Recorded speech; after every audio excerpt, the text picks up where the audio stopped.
Painting on paint with a card is one of my favourite painting textures, and it's really fast, but not just because you can get a good coverage quickly, but also because when you use it with acrylic paint, it spreads the paint out so thinly that it dries really quickly. So great if you haven't got a lot of time and you want to do a lot of layers. And I also love that you can get some really lovely unique textures with it. Now, this project today was actually inspired by a page from one of my junk journals, and I will probably be sharing that piece with you at a later date, so keep your eyes out for it.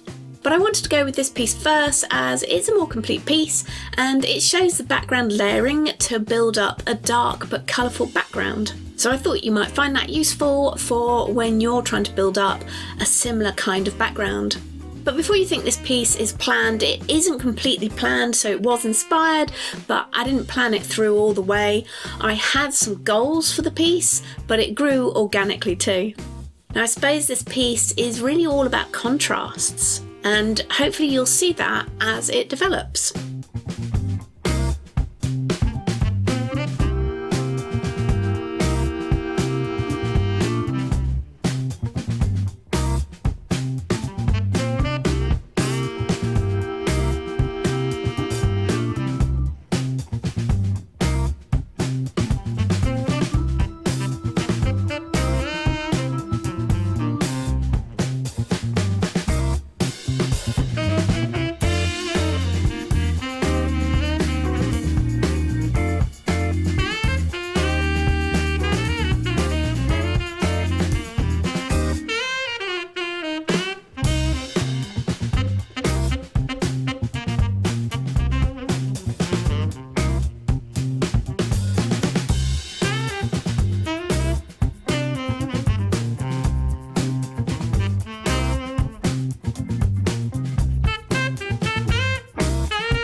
the way the layers work in the background, and you've got different colours on each layer and they work together, but they also work separately too, and add a real beautiful colour texture to this piece, I think.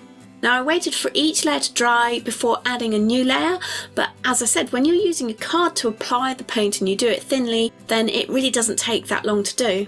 Now, the addition of that colour wash was I came back to it and thought, yeah, that needs a colour wash, because I think it does lift the flower from the page a little bit more, and I think it did make a difference, didn't it? Now, if you're ready for some more mixed media tips and tricks, then watch these next, and I'll see you over there.